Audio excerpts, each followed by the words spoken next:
ਦੋਸਤੋ ਪੰਜਾਬੀ ਟ੍ਰਿਬਿਊਨ ਦੇ ਰੋਜ਼ਾਨਾ ਪ੍ਰੋਗਰਾਮ ਵੇਲੇ ਦੀ ਗੱਲ ਵਿੱਚ ਤੁਹਾਡਾ ਸਵਾਗਤ ਹੈ। ਮੈਂ ਆਤਿਸ਼ ਗੁਪਤਾ ਤੁਹਾਡੇ ਸਾਹਮਣੇ ਹਾਜ਼ਰ ਹਾਂ ਤੇ ਅੱਜ ਅਸੀਂ ਗੱਲ ਕਰਾਂਗੇ ਲਖੀਮਪੁਰ ਖੀਰੀ ਮਾਮਲਾ, ਸੁਪਰੀਮ ਕੋਰਟ ਦਾ ਅਹਿਮ ਫੈਸਲਾ। ਸਾਡੇ ਨਾਲ ਇਸ ਬਾਰੇ ਗੱਲਬਾਤ ਕਰਨ ਲਈ ਵਿਸ਼ੇਸ਼ ਤੌਰ ਤੇ ਹਾਜ਼ਰ ਨੇ ਉੱਘੇ ਪੱਤਰਕਾਰ ਸ਼੍ਰੀ ਹਮੀਰ ਸਿੰਘ ਜੀ। ਹਮੀਰ ਜੀ, ਤੁਹਾਡਾ ਬਹੁਤ ਬਹੁਤ ਸਵਾਗਤ ਜੀ। ਜੀ ਸ਼ੁਕਰੀਆ।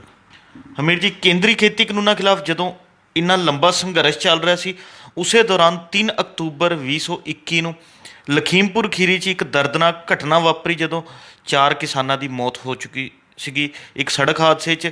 ਉਸ ਨੂੰ ਇੱਕ ਸਾਜ਼ਿਸ਼ ਦੱਸਿਆ ਗਿਆ ਤੇ ਉਸੇ ਮਾਮਲੇ 'ਚ ਜਿਹੜਾ ਹੈਗਾ ਕੇਂਦਰੀ ਗ੍ਰਹਿ ਰਾਜ ਮੰਤਰੀ ਤੇ ਪੁੱਤ ਆਸ਼ੀਸ਼ ਮਿਸ਼ਰਾ ਤੇ ਪੁਲਿਸ ਕੇਸ ਦਰਜ ਕੀਤਾ ਗਿਆ। ਉਸ ਬਾਰੇ ਅੱਜ ਸੁਪਰੀਮ ਕੋਰਟ ਵੱਲੋਂ ਇੱਕ ਅਹਿਮ ਫੈਸਲਾ ਲਿੱਤਾ ਗਿਆ ਹੈ।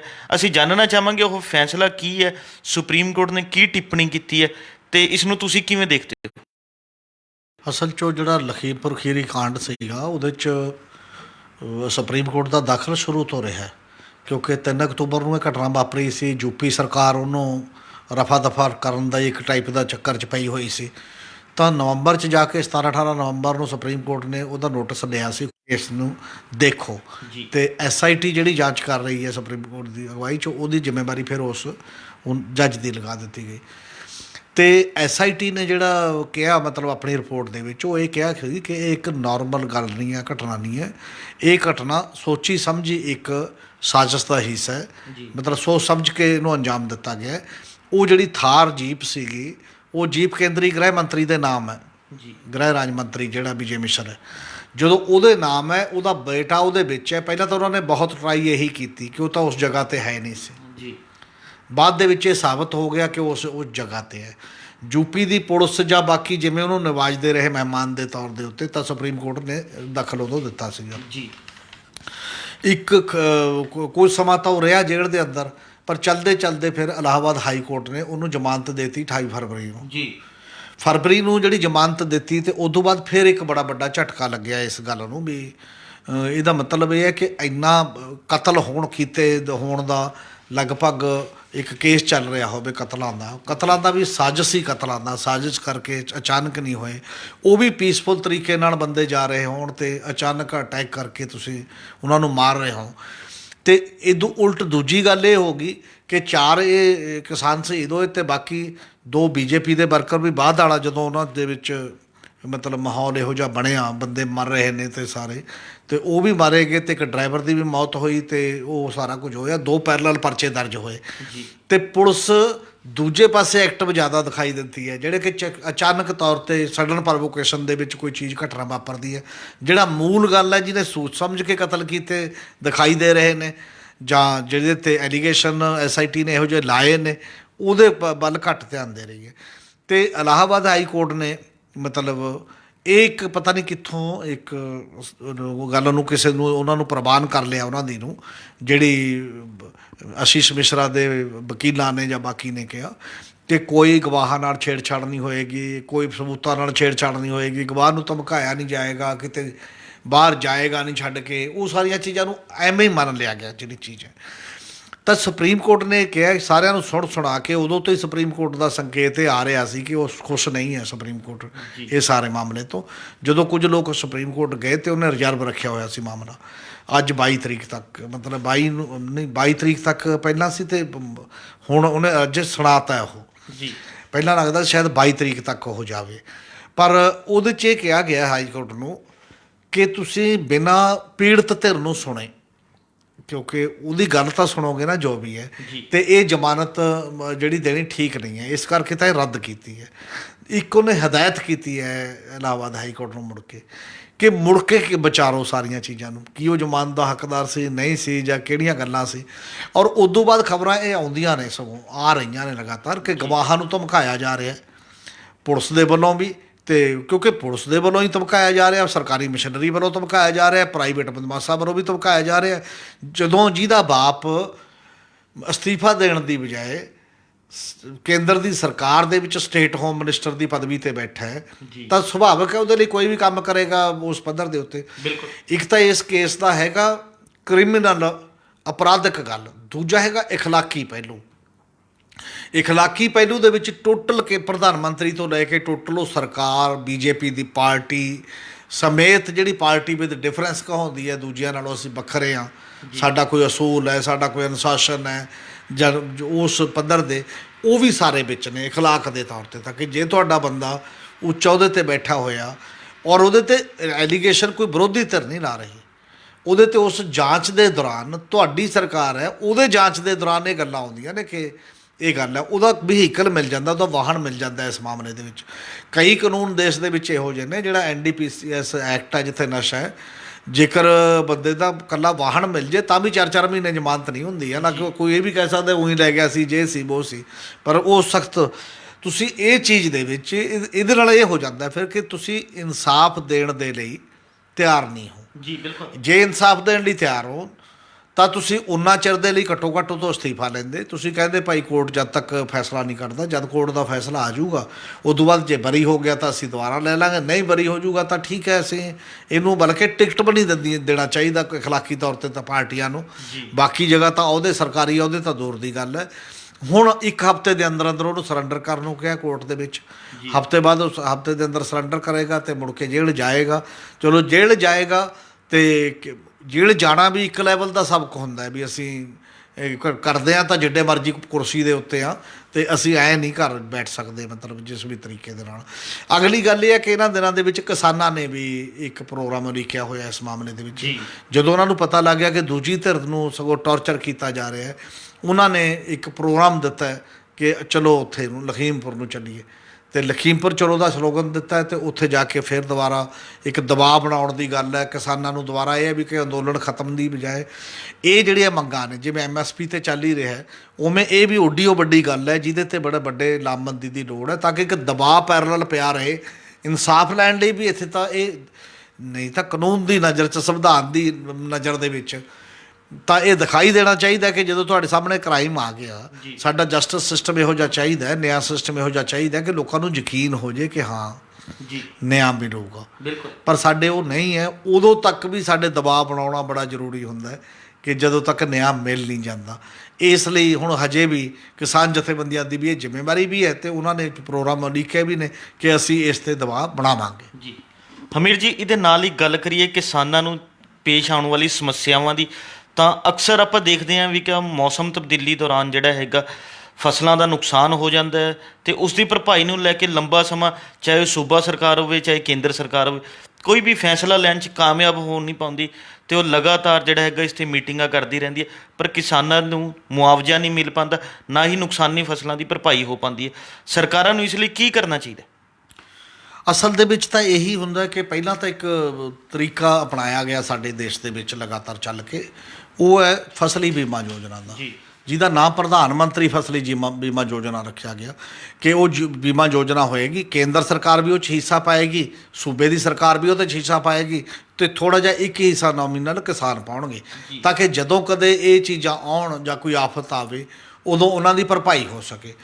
ਹੁਣ ਸਵਾਲ ਸਾਡੇ ਇਹ ਹੈ ਕਿ ਕੋਈ ਡਿਵੈਲਪਮੈਂਟ ਦਾ ਅਪਰੋਚ ਸਾਡੀਆਂ ਸਰਕਾਰਾਂ ਦੀ ਉਹ ਕਾਰਪੋਰੇਟ ਪੱਖੀ ਹੈ, ਕੰਪਨੀਆਂ ਪੱਖੀ ਜ਼ਿਆਦਾ ਹੈ, ਅਮੀਰ ਘਰਾਣਿਆਂ ਪੱਖੀ ਜ਼ਿਆਦਾ ਹੈ, ਅਤੇ ਕਿਸਾਨਾਂ ਜਾਂ ਆਮ ਲੋਕਾਂ ਦੇ ਪੱਖੀ ਘੱਟ ਹੈ। ਜਿਹੜੀ ਉਹ ਪਾਲਿਸੀ ਬਣੀ, ਜਿਹੜੀਆਂ ਉਹਦੀਆਂ ਸ਼ਰਤਾਂ ਸੀ, ਜਿਹੜੇ ਉਹਦੇ ਮਾਪਦੰਡ ਸੀ, ਜਿਹਦੇ ਨਾਲ ਉਹਦਾ ਐਗਰੀਮੈਂਟ ਹੋਇਆ ਕੰਪਨੀਆਂ ਨਾਲ, ਉਹ ਸਾਰੇ ਮਾਪਦੰਡ ਅਤੇ ਐਗਰੀਮੈਂਟ ਇਹੋ ਜਿਹੇ ਹੋਏ ਕਿ ਜਿੱਥੇ ਜਿੱਥੇ ਵੀ ਜਬਰੀ, ਹਾਲਾਂਕਿ ਬਹੁਤ ਸਾਰੇ ਕਿਸਾਨ ਨਹੀਂ ਸੀ ਜਾਣਾ ਚਾਹੁੰਦੇ, ਸਰਕਾਰਾਂ ਨੇ ਜਿਹੜੇ ਕੋਆਪਰੇਟਿਵ 'ਚੋਂ ਲੋਨ ਲੈਂਦੇ ਨੇ ਜਾਂ ਕੋਆਪਰੇਟਿਵ 'ਚੋਂ ਕੋਈ ਖਾਦ ਲੈਂਦੇ ਨੇ, ਜੇ ਉਹਨਾਂ ਲਈ ਲਾਜ਼ਮੀ ਕਰਤੀ ਉਹ ਕਿ ਤੁਹਾਡੇ ਲਈ ਮੈਂਬਰ ਬਣਨਾ ਲਾਜ਼ਮੀ ਹੈ। ਹਰਿਆਣੇ 'ਚ ਵੀ ਕੀਤੀ, ਬਾਕੀ ਕਿੰਨੀਆਂ ਸਟੇਟਾਂ ਦੇ ਵਿੱਚ ਕੀਤੀ। ਪਰ ਜਦ ਇਹ ਮੌਕਾ ਆ ਗਿਆ, ਫਸਲਾਂ ਦਾ ਨੁਕਸਾਨ ਹੋ ਗਿਆ, ਉਦੋਂ ਕਿਸਾਨ ਲਗਾਤਾਰ ਸਰਕਾਰੀ ਦਰਬਾਰੇ ਧੱਕੇ ਖਾਂਦੇ ਰਹੇ, ਕਿਸੇ ਨੂੰ ਕੁਝ ਨਹੀਂ ਮਿਲਿਆ। 20,000 ਕਰੋੜ ਰੁਪਈਆ, 20,000 ਕਰੋੜ ਤੱਕ ਦਾ ਵੀ ਸਾਰੀਆਂ ਕੰਪਨੀਆਂ ਰਲ ਕੇ ਉਹ ਲੈ ਗਈਆਂ ਨੇ, ਚਾਹੇ ਉਹ ਕੇਂਦਰ ਸਰਕਾਰ ਦਾ ਹੋਵੇ, ਚਾਹੇ ਸੂਬੇ ਦਾ, ਚਾਹੇ ਕਿਸਾਨਾਂ ਦਾ, ਹੈ ਤਾਂ ਪਬਲਿਕ ਮਨੀ ਹੈ ਨਾ। ਅਤੇ ਉਹ ਤਾਂ ਮਾਲਾ ਮਾਲ ਹੋ ਗਈਆਂ, ਪਰ ਕਿਸਾਨਾਂ ਨੂੰ ਨਹੀਂ ਹੋਈਆਂ। ਸੋ ਕਿਸਾਨ ਮੁਕੱਦਮੇ ਭੁਗਤਦੇ ਜਿਹੜੇ ਮਰ ਰਹੇ ਨੇ। ਇਸੇ ਕਰਕੇ ਕਿਸਾਨਾਂ ਦੇ ਰੌਲੇ ਪਾਉਣ ਤੋਂ ਬਾਅਦ ਫਿਰ ਸਰਕਾਰਾਂ ਮਾੜਾ ਮੋਟਾ ਦਖਲ ਦਿੰਦੀਆਂ ਨੇ, ਅਤੇ ਉਹ ਮੁੜ ਕੇ ਫਿਰ ਕੇਂਦਰ ਸਰਕਾਰ ਨੂੰ ਵਾਪਸ ਲੈਣਾ ਪਿਆ। ਉਹਨੇ ਉਹ ਕੰਪਲਸਰੀ ਵਾਲਾ ਹਟਾਤਾ ਕਿ ਹੁਣ ਲਾਜ਼ਮੀ ਨਹੀਂ ਤੁਹਾਡੇ ਲਈ ਮੈਂਬਰ ਬਣਨਾ, ਮਤਲਬ ਤੁਸੀਂ ਪਿੱਛੇ ਹਟ ਸਕਦੇ ਹੋ। ਤਾਂ ਲੱਖਾਂ ਕਿਸਾਨ ਪਿੱਛੇ ਹਟ ਗਏ। ਇਹਦਾ ਮਤਲਬ ਕਿਸਾਨਾਂ ਦੇ ਫਿੱਟ ਨਹੀਂ ਹੈ। ਅਤੇ ਉਹਦੀਆਂ ਟਰਮਜ਼ ਆਫ ਰੈਫਰੈਂਸਿਸ ਕੀ ਹੋਣਗੀਆਂ? ਕੀ ਉਹ ਕਿਸਾਨ ਦੇ ਹਿੱਤ 'ਚ ਹੈ ਜਾਂ ਉਹ ਕਾਰਪੋਰੇਟ ਦੇ ਜਾਂ ਕੰਪਨੀ ਦੇ ਹਿੱਤ 'ਚ ਹੈ। ਸਵਾਲ ਸਭ ਤੋਂ ਬੜਾ ਉੱਥੇ ਅੜਦਾ ਹੈ। ਜੀ ਪੰਜਾਬ ਵਰਗੇ ਸੂਬੇ ਨੇ, ਪੰਜਾਬ ਨੇ ਪਹਿਲਾਂ ਹੀ ਕਹਿਤਾ ਸੀ ਕਿ ਸਾਡੇ ਤਾਂ ਇਹ ਫਿੱਟ ਹੀ ਨਹੀਂ ਹੈ। ਬਿਲਕੁਲ। ਤੁਸੀਂ ਜਿਹੜਾ ਆਧਾਰ ਬਣਾ ਰਹੇ ਹੋ ਪਿੰਡ ਨੂੰ, ਇੱਥੇ ਤਾਂ ਬਹੁਤ ਜਗ੍ਹਾ ਐਸਾ ਚੀਜ਼ਾਂ ਹੁੰਦੀਆਂ ਨੇ ਕਿ ਇੱਕ ਪਿੰਡ ਦਾ ਇੱਕ ਹੀ ਹਿੱਸਾ ਬਚ ਜਾਂਦਾ ਤੇ ਦੂਜਾ ਹਿੱਸਾ ਹੁੰਦਾ, ਖੇਤ ਨਾਲ ਖੇਤ ਗੜੇ ਪੈ ਜਾਂਦੇ ਨੇ, ਆਹ ਖੇਤ ਮਾਰਿਆ ਗਿਆ ਤੇ ਦੂਜਾ ਖੇਤ ਰਹਿ ਗਿਆ। ਇਸ ਲਈ ਪੰਜਾਬ ਦੀਆਂ ਸ਼ਰਤਾਂ ਕਈ ਟਾਈਪ ਦੀਆਂ ਹੋਰ ਸੀ ਕਿ ਏਕੜ ਨੂੰ ਆਧਾਰ ਮੰਨਿਆ ਜਾਏ, ਤੇ ਉਹਦੇ ਵਿੱਚ ਇਹ ਵੀ ਹੈ ਨਾਲ ਜਿਹੜੀਆਂ ਕਿਸ਼ਤਾਂ ਹੁੰਦੀਆਂ ਨੇ, ਜਦੋਂ ਤੁਸੀਂ ਕਿਸ਼ਤਾਂ ਦਿੰਦੇ ਹੋ ਆਮ ਵੀ ਜੇ ਇੰਸ਼ੋਰੈਂਸ ਦਾ ਇੱਕ ਫਾਰਮੂਲਾ ਪੱਕਾ ਹੀ, ਚਾਹੇ ਬੰਦਿਆਂ ਦਾ ਹੋਵੇ ਚਾਹੇ ਜਿਹਦਾ ਮਰਜ਼ੀ ਡੰਗਰਾਂ ਦਾ ਹੋਵੇ ਚਾਹੇ ਫਸਲਾਂ ਦਾ, ਜਿੱਥੇ ਤੰਦਰੁਸਤੀ ਜ਼ਿਆਦਾ ਹੈ ਉਹਦੀ ਕਿਸ਼ਤ ਘੱਟ ਹੋਏਗੀ ਕਿਉਂਕਿ ਉੱਥੇ ਚਾਂਸ ਘੱਟ ਰਹਿੰਦੇ ਨੇ। ਜਿਵੇਂ ਜਿੰਨੀ ਘੱਟ ਉਮਰ ਦਾ ਬੰਦਾ ਹੈ ਉਹਦੀ ਕਿਸ਼ਤ ਛੋਟੀ ਹੋਏਗੀ, ਜਿੰਨਾ ਵੱਡੀ ਉਮਰ ਦਾ ਬੰਦਾ ਹੈ ਉਹਨੂੰ ਰੋਗ ਲੱਗਣ ਦੇ ਚਾਂਸ, ਬਾਕੀ ਚੀਜ਼ਾਂ ਜ਼ਿਆਦਾ ਨਜ਼ਰ ਆਉਂਦੀਆਂ ਨੇ, ਉਹਦਾ ਜ਼ਿਆਦਾ ਪੈਸਾ ਵਸੂਲਿਆ ਜਾਂਦਾ ਹੈ।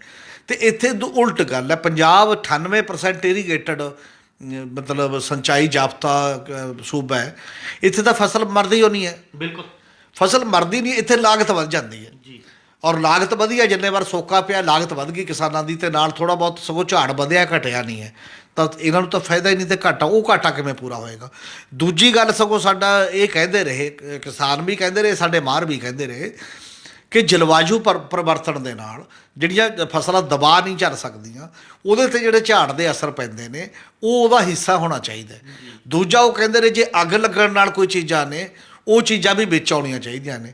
ਉਸ ਕਿਸੇ ਪਾਲਿਸੀ ਦੇ ਵਿੱਚ ਅੱਗ ਲੱਗਣ ਦਾ ਸ਼ਾਮਲ ਹੀ ਨਹੀਂ ਹੈ। ਉਸ ਕਿਸੇ 'ਚ ਇਹ ਜਿਹੜਾ ਕਲਾਈਮੇਟ ਦਾ ਅਸਰ ਪੈਣਾ ਜਾਂ ਉਸ ਲੈਵਲ 'ਤੇ ਕਿੰਨਾ ਖਰਚ ਹੋਏਗਾ ਉਹ ਨਹੀਂ ਪੈਣਾ। ਅਤੇ ਤੁਸੀਂ ਕਹਿ ਰਹੇ ਹੋ ਜੇ 25% ਤੱਕ ਹੋਇਆ ਤਾਂ ਦਿਆਂਗੇ, ਉਹ ਮਤਲਬ ਜਿਹੜਾ ਇਹ ਤਰੀਕਾ ਹਜੇ ਤੱਕ ਦਾ ਸਾਡੇ ਕੋਲ ਕੁਝ ਨਹੀਂ ਹੈ। ਹੁਣ ਇੱਕ ਦੂਜੀ ਗੱਲ ਹੈ, ਸਾਡੇ ਕੋਲ ਇੱਕ ਕਾਨੂੰਨ ਬਣਿਆ ਹੋਇਆ ਡਿਜ਼ਾਸਟਰ ਮੈਨੇਜਮੈਂਟ ਦਾ ਜੀ, ਆਪਦਾ ਪ੍ਰਬੰਧਨ ਦਾ, ਉਹਦੇ ਵਿੱਚ ਵੀ ਇਹੀ ਹੈ ਕਿ ਜੇਕਰ ਫਸਲ ਤੁਹਾਡੀ ਮਰ ਗਈ ਕਿਸੇ ਤਰੀਕੇ ਦੇ ਨਾਲ, ਜੇ ਤਾਂ 25% ਤੋਂ ਤਾਂ ਸ਼ੁਰੂ ਹੁੰਦਾ, 25% ਤੱਕ ਵਾਲੇ ਨੂੰ ਤਾਂ ਨਵਾਂ ਪੈਸਾ ਵੀ ਨਹੀਂ ਮਿਲੂਗਾ, ਅਤੇ 25% ਐਡੀ ਚੀਜ਼ ਹੁੰਦੀ ਹੈ ਜਿਹੜੀ ਸਾਰਾ ਕੁਝ ਹੀ ਕੱਢ ਕੇ ਲੈ ਜਾਂਦੀ ਹੈ ਬੰਦੇ ਦਾ।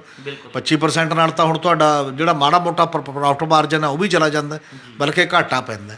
ਇਹੀ ਹਾਲ ਕਿਸਾਨਾਂ ਨਾਲ ਹੋ ਰਿਹਾ।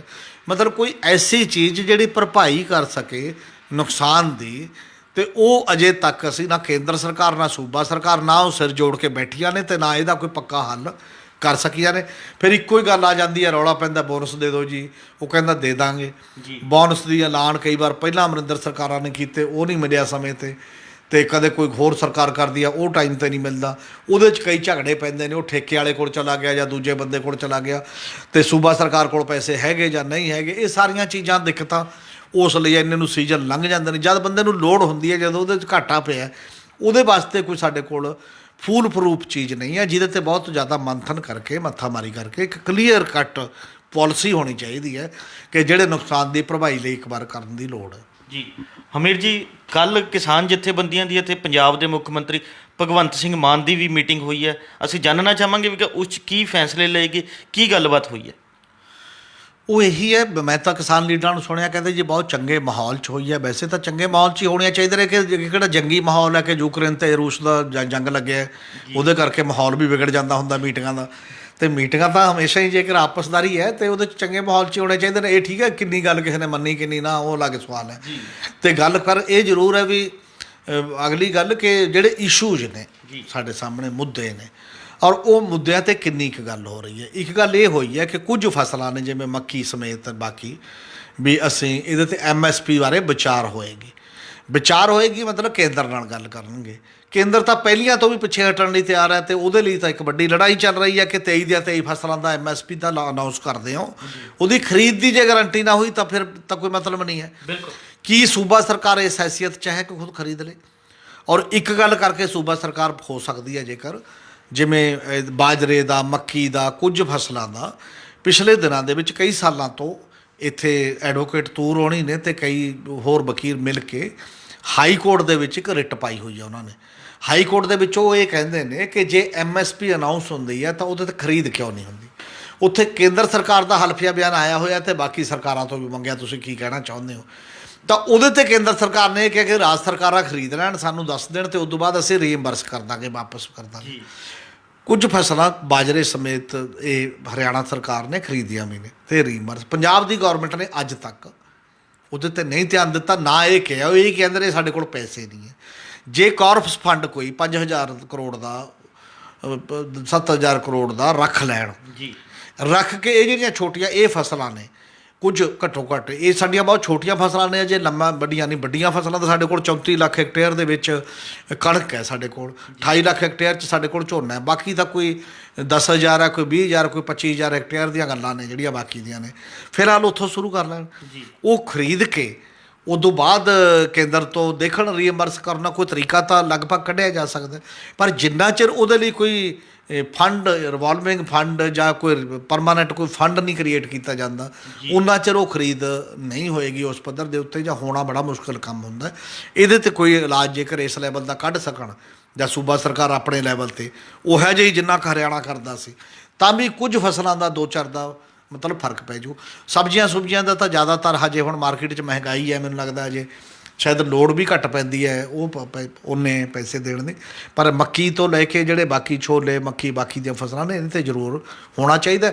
ਨਹੀਂ ਤਾਂ ਕੇਰਲਾ ਦੀ ਤਰ੍ਹਾਂ ਸਬਜ਼ੀਆਂ ਦੀ ਵੀ, ਫਲਾਂ ਦੀ ਬਾਕੀ ਇੱਕ ਨੋਟੀਫਿਕੇਸ਼ਨ ਹੋਣਾ ਚਾਹੀਦਾ ਕਿ ਐਦੂ ਘੱਟ ਕੋਈ ਨਹੀਂ ਖਰੀਦੇਗਾ। ਐਦੂ ਘੱਟ ਜਦੋਂ ਨਹੀਂ ਖਰੀਦਦਾ ਤਾਂ ਜੇ ਘੱਟ ਖਰੀਦਦਾ ਤਾਂ ਉਹਦੀ ਭਰਵਾਈ ਦੇ ਲਈ ਇੱਕ ਫੰਡ ਹੈ, ਅਤੇ ਉਹ ਫੰਡ ਦੇ ਵਿੱਚੋਂ ਜਿਹੜਾ ਕੰਪਨਸੇਸ਼ਨ ਦੇ ਦੇਣੀ ਚਾਹੀਦੀ ਹੈ ਕਿਸਾਨ ਨੂੰ ਜੇ ਉਦੋਂ ਘੱਟ ਮਿਲੇ।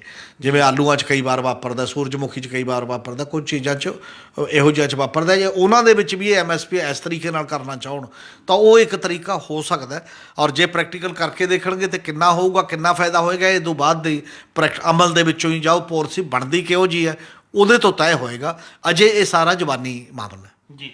ਹਮੀਰ ਜੀ, ਆਪਾਂ ਗੱਲ ਕਰੀਏ ਕਿਸਾਨਾਂ ਦੀ ਸਮੱਸਿਆਵਾਂ ਦੀ, ਤਾਂ ਕਿਸਾਨਾਂ ਦੀ ਸਮੱਸਿਆਵਾਂ ਜਿਹੜੀਆਂ ਹੈ ਇਹਨਾਂ ਦਾ ਪੰਜਾਬ ਦੇ ਵਿੱਚ ਲਗਾਤਾਰ ਸਿਆਸੀਕਰਨ ਹੁੰਦਾ ਜਾ ਰਿਹਾ। ਸਾਰੀ ਸਿਆਸੀ ਪਾਰਟੀਆਂ ਇਸ ਨੂੰ ਇੱਕ ਸਿਆਸੀ ਨਜ਼ਰੀਏ ਨਾਲ ਦੇਖ ਰਹੀਆਂ। ਕਿ ਇਹਨਾਂ ਜਿਹੜਾ ਮੁੱਦਿਆਂ ਨੂੰ ਬੈਠ ਕੇ ਗੱਲਬਾਤ ਕਰਕੇ ਹੱਲ ਕੀਤਾ ਜਾ ਸਕਦਾ? ਵੈਸੇ ਤਾਂ ਜਿੰਨੇ ਵੀ ਮੁੱਦੇ ਨੇ, ਕੋਈ ਵੀ ਚਾਹੇ ਜਿੰਨੇ ਆਰਥਿਕ ਮੁੱਦੇ ਨੇ, ਉਹਨਾਂ ਦਾ ਸਿਆਸਤ ਨਾਲ ਸੰਬੰਧ ਹੁੰਦਾ। ਸਿਆਸਤ ਅਤੇ ਆਰਥਿਕਤਾ ਟੁੱਟੀ ਨਹੀਂ ਹੁੰਦੀ ਕਦੇ ਵੀ ਆਪਸ ਦੇ ਵਿੱਚੋਂ। ਔਰ ਅੱਜ ਵੀ ਸਿਆਸਤ ਜਿਹੜੀ ਚੱਲ ਰਹੀ ਹੈ, ਉਹ ਸਿਆਸਤ ਚੱਲ ਰਹੀ ਹੈ ਕਾਰਪੋਰੇਟ ਕੰਪਨੀਆਂ ਅਤੇ ਕਾਰਪੋਰੇਟ ਘਰਾਣਿਆਂ ਦੇ ਫੇਵਰ ਵਾਲੀ। ਸਾਡੀ ਪਾਲਿਸੀ ਅਤੇ ਸਾਡੇ ਕਾਨੂੰਨ ਉੱਧਰ ਨੂੰ ਟਿਲਟ ਹੋ ਰਹੇ ਨੇ। ਅਤੇ ਪਰ ਸਾਡੀ ਸਿਆਸਤ ਦਾ ਦਾਇਰਾ ਕਿੱਥੇ ਸੀਮਤ ਹੋ ਗਿਆ? ਅਸੀਂ ਉਹ ਬੁਨਿਆਦੀ ਸਵਾਲ ਨੂੰ ਨਹੀਂ ਐਡਰੈਸ ਕਰ ਰਹੇ, ਉਹਦੇ 'ਤੇ ਕੋਈ ਨਹੀਂ ਬੋਲ ਰਿਹਾ ਜੀ। ਅਸੀਂ ਮਤਲਬ ਆਪਣੀ ਸਿਆਸਤ ਕਰਦੇ ਆ ਇੱਕ ਦੂਜੇ ਦੇ ਖਿਲਾਫ ਕਿ ਇਹ ਸਰਕਾਰ ਮਾੜੀ ਆ, ਉਹ ਸਰਕਾਰ ਮਾੜੀ ਆ, ਜਿਹੜੀ ਸਰਕਾਰ ਆ ਜਾਂਦੀ ਉਹਦੇ ਖਿਲਾਫ ਹੁੰਦੇ ਆ। ਜਦ ਕਿ ਅਪਰੋਚ ਦੇ ਤੌਰ 'ਤੇ ਨਾ, ਜਦੋਂ ਪਹਿਲਾਂ ਸਰਕਾਰ ਕਾਂਗਰਸ ਦੀ ਸੀ ਉਹਦੀ ਅਪਰੋਚ 'ਚ ਕੋਈ ਫਰਕ ਸੀ, ਜਿਹਨੂੰ ਪੋਲੀਟੀਕਲ ਇਕੋਨਮੀ ਦੀ ਅਸੀਂ ਗੱਲ ਕਹਿੰਦੇ ਹਾਂ, ਔਰ ਉਹਦੇ ਮਾਮਲੇ ਦੇ ਵਿੱਚ ਕੋਈ ਬਹੁਤ ਬੜਾ ਫਰਕ ਨਹੀਂ ਸੀ। ਸਾਡੀਆਂ ਹੁਣ ਦੀਆਂ ਪਾਰਟੀਆਂ ਵੀ, ਜੇ ਦੇਸ਼ ਦੇ ਵਿੱਚ ਵੀ ਜੋ ਵਿਚਰ ਰਹੀਆਂ ਨੈਸ਼ਨਲ ਪਾਰਟੀਆਂ ਸੋ ਕਾਲਡ ਨੇ, ਜਾਂ ਸਾਡੀਆਂ ਸੂਬਿਆਂ ਦੀਆਂ ਪਾਰਟੀਆਂ ਨੇ, ਉਹਦੇ 'ਚੋਂ ਬਹੁਤੀਆਂ ਦਾ ਕੋਈ ਬਹੁਤ ਵੱਡਾ ਫਰਕ ਨਹੀਂ ਹੈ ਪਾਲਿਸੀ ਲੈਵਲ 'ਤੇ ਜੀ। ਇਕਨੋਮਿਕ ਅਤੇ ਪੋਲੀਟੀਕਲ ਪਾਲਿਸੀ 'ਚ ਕੋਈ ਬਹੁਤ ਬੜਾ ਫਰਕ ਨਹੀਂ ਹੈ। ਜਦੋਂ ਉਹਦੇ 'ਤੇ ਬਹੁਤ ਬੜਾ ਫਰਕ ਨਹੀਂ ਹੈ ਤਾਂ ਕੇਵਲ ਫਿਰ ਉਹ ਗੱਲ ਤੁਹਮਤਬਾਜ਼ੀ ਤੱਕ ਸੀਮਤ ਹੋ ਜਾਂਦੀ ਹੈ।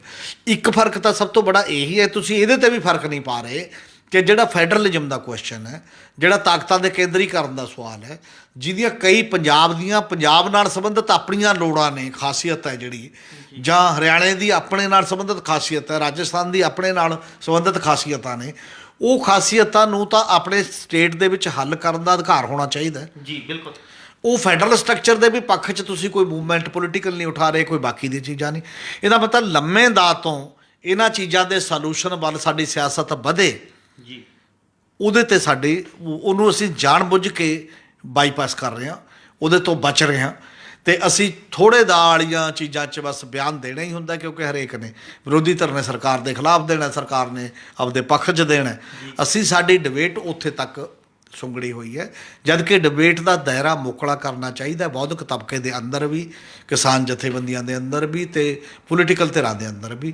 ਔਰ ਜਿਵੇਂ ਜਿਵੇਂ ਵੱਡੇ ਪੱਧਰ ਦੇ ਉੱਤੇ ਉਹ ਸੰਵਾਦ, ਉਹ ਗੱਲ ਹੋਏਗੀ, ਤਾਂ ਲੰਮੇ ਦਾਅ ਦੀਆਂ ਅਤੇ ਛੋਟੇ ਦਾਅ ਦੀਆਂ ਦੋਨੋਂ ਟਾਈਪ ਦੀਆਂ ਸਮੱਸਿਆਵਾਂ 'ਤੇ ਗੱਲ ਹੋਏਗੀ, ਤਾਂ ਸ਼ਾਇਦ ਪਾਲਿਸੀ ਲੈਵਲ ਦਾ ਦਬਾਅ ਬਣ ਜੇ। ਪਹਿਲਾਂ ਲੋਕਾਂ ਦਾ ਮਨ ਬਣੇਗਾ, ਫਿਰ ਲੋਕਾਂ ਦੀ ਲਾਮਬੰਦੀ ਹੋਏਗੀ, ਲੋਕਾਂ ਦਾ ਪ੍ਰੈਸ਼ਰ ਹੋਏਗਾ। ਉਹ ਲੋਕਾਂ ਦਾ ਪ੍ਰੈਸ਼ਰ ਹੀ ਕਾਰਪੋਰੇਟ ਦੇ ਜਿਹੜੇ ਪੈਸੇ ਦੇ ਮੁਕਾਬਲੇ ਸੰਤੁਲਨ ਬਣਾ ਸਕਦਾ, ਵਰਨਾ ਹੋਰ ਕੋਈ ਤਰੀਕਾ ਨਹੀਂ ਜੀ। ਇਹ ਸਨ ਸਾਡੇ ਸੀਨੀਅਰ ਪੱਤਰਕਾਰ ਸ਼੍ਰੀ ਹਮੀਰ ਸਿੰਘ ਜੀ, ਜਿਨ੍ਹਾਂ ਨੇ ਆਪਣੇ ਵਡਮੁੱਲੇ ਵਿਚਾਰ ਸਾਡੇ ਨਾਲ ਸਾਂਝੇ ਕੀਤੇ। ਕੱਲ੍ਹ ਨੂੰ ਇਸੇ ਸਮੇਂ ਇੱਕ ਨਵੇਂ ਮੁੱਦੇ ਦੇ ਨਾਲ ਫਿਰ ਮਿਲਾਂਗੇ ਪ੍ਰੋਗਰਾਮ ਵੇਲੇ ਦੀ ਗੱਲ ਵਿੱਚ। ਧੰਨਵਾਦ।